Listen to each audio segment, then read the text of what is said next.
no podemos cerrar la sesión sin abrir un turno de palabras, de preguntas, comentarios, observaciones que se quieren hacer a cada uno de los dos ponentes que han intervenido. Me imagino que hay algunas cuestiones, sin duda han planteado alguna duda o no sé si interés o aclaración necesaria por parte de alguno de los presentes. El 45% de los planes han sido hechos entre 2000 y 2010, es decir, en plena burbuja inmobiliaria, y son planes insostenibles. No sé por qué no la subrayaba, es la primera cosa. La segunda observación, que no nos atrevemos a tocar la organización del territorio, o sea, absolutamente razón, es absolutamente imposible ordenar desde lo local elementos que son valores supralocales, justo el espacio no urbanizable. Pero esto en España no se ha atrevido a tocarlo nadie. Yo tenía un secretario de la de gobierno que me decía que se intentó, que ni en la época de Franco, con todo lo que había, se consiguió. Se intentó unificar municipios, etcétera. No sé muy bien por qué, porque otros países efectivamente lo han hecho, ¿no? En Alemania, por ejemplo, clarísimamente, y en Inglaterra, etcétera, ¿no? Pero este es un tema que no sé qué alternativas planteas para ello, porque lo local está tan arraigado que parece mentira. Ahora hay un caso de un municipio que se habla que se van a unir, pero es porque son muy grandes y para tener una serie de servicios, pero el problema no está ahí, el problema está en los más pequeños. Y la tercera cuestión, existe en el tema del agente urbanizador. El agente urbanizador no podía hacer nada que no quisiera el poder local, el ayuntamiento. El problema no está en la figura, el problema está en la política. El problema está en la falta de iniciativa pública, que tampoco estaba en la ley anterior y nunca se había aplicado. Por lo tanto, la crítica creo que requiere una alternativa, no porque lo anterior era peor, ¿no? Y en concreto, no es un problema de debilidad presupuestaria, porque para mandar no hace falta presupuestaria, es el boletín oficial del Estado. O en ese caso, el poder municipal para decir esto o aquello, ¿no? O sea, no para aprobar un plan u otro, no es un problema de tener los recursos, es un problema de tener la decisión del modelo del territorio, ¿no? Son tres observaciones los que has dicho que me parece muy atinado, sobre todo la herencia de la ley del 56, que no sé cómo lo vamos a superar. Sí, pues tres contestaciones a las tres acotaciones. Sí, efectivamente, por la rapidez de la exposición no he podido, digamos, comentar lo que sí que pone en el texto y lo que sí que pone incluso, pero en el texto lo pongo, sobre las tres etapas que ha habido de planeamiento en nuestra comunidad en estos 40 años.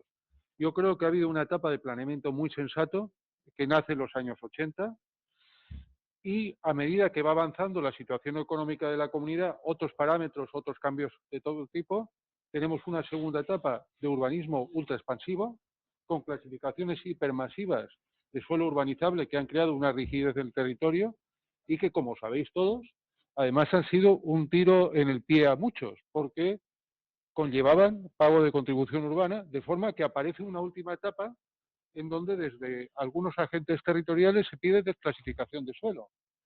De forma que efectivamente coincido en que ha habido tres etapas muy distintas, una etapa hiperexpansiva, una etapa de consolidación de un buen modelo de ciudad, una etapa hiperexpansiva y una etapa de recuperación de los criterios anteriores. Se me ha olvidado decir, o no me ha dado tiempo a decir, que en medio ha pasado una cosa muy importante, la crisis 2008-2012, y desde luego la hiperclasificación de suelo y la figura bendita del suelo urbanizable con expectativas tiene mucho que ver con el perfil que ha tenido en la Comunidad Valenciana y en su sistema financiero la cuestión de la sobreclasificación de suelo. Evidentemente lo de la organización territorial se ha entendido, yo creo, como una provocación, porque no se sabe cómo arreglar lo que hemos hecho. No sé si me explico entre todos. Tuvimos un momento excelente, que era la Constitución, pero yo creo que entonces no hubo un debate sobre esta cuestión y, por lo tanto, el mapa de organización del territorio está tremendamente asentado y, desde luego, las discusiones brutales que hubo en Gran Bretaña en los años 70 fueron brutales y cada vez que se trata de implantar una área metropolitana se crean discusiones brutales. ¿Por qué? Pues porque estas cosas forman parte, repito, de las pocas cosas que nos queda de la Constitución de Cádiz, el mapa municipal. Claro, por eso el procedimiento británico ha sido muy inteligente, en el sentido de que ha creado una figura uniforme, que es el distrito. Esa figura uniforme sí que es verdad que es un tercer nivel administrativo. Allí no tienen comunidades autónomas, obviamente, y por lo tanto no roza tanto que se cree un nuevo nivel de organización del territorio, y se ha preservado el municipio, pero el municipio ha quedado para competencias muy urbanas. El problema es que hemos confundido lo municipal de lo urbano. Claro, un municipio como Ares, un precioso municipio que, si no lo conocéis, todos lo debíais de conocer, con solo 100 habitantes, custodia un territorio precioso, con valores patrimoniales, ambientales, de viejas prácticas agrícolas, etcétera. Bueno, está bien que los de Ares custodien su núcleo urbano, pero en otros sistemas de ordenación del territorio no custodian ese territorio. Confundimos lo urbano con lo municipal. Claro, la ley, la Local Act del 72 va en esa línea. Y en ese sentido, pues es un camino que yo creo que puede ser interesante. Sobre los recursos de los municipios. Obviamente, cuando hablamos de custodia del territorio, en gran parte no requieren necesariamente recursos, sino vigilancia, custodia y prevención y disciplina. Pero es cierto que cuando hablamos de políticas de suelo, la alternativa a las políticas de suelo basadas en el agente urbanizador es que haya una política pública de suelo. Entonces, curiosamente, los países contra más liberales apoyan más las políticas públicas de suelo. Holanda es el ejemplo máximo, en donde el suelo es esencial en las políticas públicas. Es un país tremendamente hiperliberal. Claro, para eso hace falta un colchón financiero muy importante. Para que un municipio de 15.000 habitantes emprenda suelo urbanizado acorde a las necesidades de la vivienda y la producción de su municipio, necesita un colchón financiero. Y por lo tanto, ahí sí que es verdad que si la captación de plusvalías hubiera ido por un sistema más de flujo constante en el tiempo con pignoración, esa potencia financiera existiría. Claro, es cierto que a veces, pues ya desde la etapa antiquísima del INUR y el Instituto Nacional de la Vivienda, la de pulmón financiero de los municipios para generar políticas de suelo y políticas de rehabilitación en una parte, pero sobre todo políticas de suelo, la asumía una administración supramunicipal. Y esto ha dado lugar a ejemplos fantásticos que van desde Inchaurrondo al Puente Santiago de Zaragoza, en donde la política pública de generación de suelo público ha construido modelos de ciudad muy eficientes. Bueno, esa práctica desgraciadamente se ha perdido o lo hemos minusvalorado, y de hecho la generación de suelo público ahora es muy minoritaria respecto al recurso del agente urbanizador. En fin, por eso el tema de recursos que creo que está vinculado a esa historia. Muy bien. Yo en todo caso sí que quería hacerle un comentario a Juan Ors, ¿no? Por lo que estaba planteando en su exposición. La verdad es que me genera, bueno, compartir el diagnóstico de que muchas veces hay determinados polígonos que se superponen sobre los mismos espacios, ¿no? Con ese nivel de mucha figura y mucha protección. Eso realmente complica mucho el tema de la gestión y no sé hasta qué punto habría esa posibilidad de subsumirlo, ¿no? Con una fusión de capas o con digamos, algún instrumento que nos permitiera soslayar o superar esas divisiones, ¿no?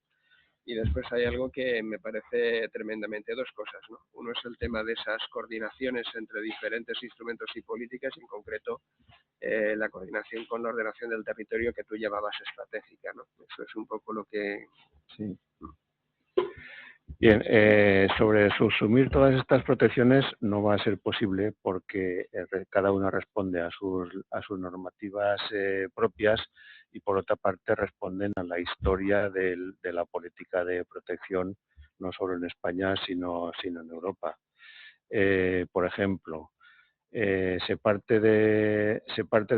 Europa se parte de planteamientos puramente sectoriales, limitados. Hay que recordar que la primera norma europea sobre medio ambiente, no sobre medio natural, sobre medio ambiente, es la Directiva de Aves de 1976. No había otra. No había nada sobre residuos, ni sobre calidad de agua, ni de aire, ni de ordenación del territorio, ni de nada. Pero teníamos una directiva de aves. Todo eso ha ido desarrollándose, ha ido creciendo. Cada una de estas líneas de actuación basadas en sus normativas propias que tenemos que asumir porque son normativas, y eso es lo que tenemos. Entonces, lo que podemos esperar es que cuando haya superposición, simplemente que en la legislación sectorial de espacios naturales protegidos no nos limitemos a llamadas a la coordinación o a decir que lo hagamos todos bien, sino que se habiliten mecanismos administrativos que permitan refundir instrumentos de ordenación y permitan una coordinación y una cooperación eh, concreta con las distintas administraciones competentes. Hay que recordar que estas figuras de protección no son honoríficas, son ejecutivas en su aspecto. Entonces, la ley de aguas es la ley de aguas y dice que hay una figura de protección que es zona húmeda protegida por la ley de aguas, que está superpuesta a la zona húmeda catalogada recogida por la normativa autonómica. Y eso suele olvidarse. ¿Cómo se coordinan distintas administraciones? Yo creo que a través de los instrumentos de gestión de los espacios protegidos. Es el momento.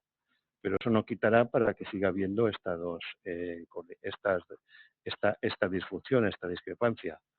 Lo que se puede pedir es que no hayan más superposiciones, ¿no? También.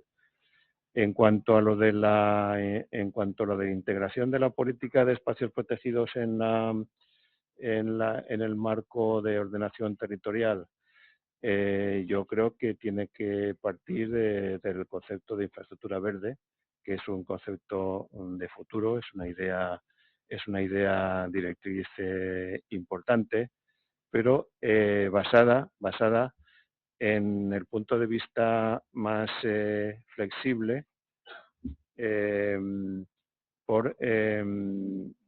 relación con la Red Natura 2000, es decir, que los valores naturales no están protegidos solo dentro de un recinto, sino están donde se encuentren. Eso quiere decir que trascendemos el aspecto de recinto protegido. Entonces, yo entiendo la infraestructura verde del territorio como una red cuyos nodos pueden ser los espacios protegidos, pero cuyas mallas están formadas por los distintos elementos de protección, no necesariamente singulares o no necesariamente recogidos en determinada protección sectorial. Estoy hablando, por ejemplo, de zonas de protección frente a riesgos naturales, zonas de conservación de recursos naturales explotables y otros parecidos. Todo esto carece de sentido sin desarrollar el concepto de servicios ambientales y de pagos por servicios ambientales. Si decimos que el medio natural es muy importante y que es un bien para todos, quiere decir que se está prestando un servicio y ese servicio debe pagarse, debe compensarse y deben establecerse mecanismos para que realmente ese servicio se compute, se pague y se formalice.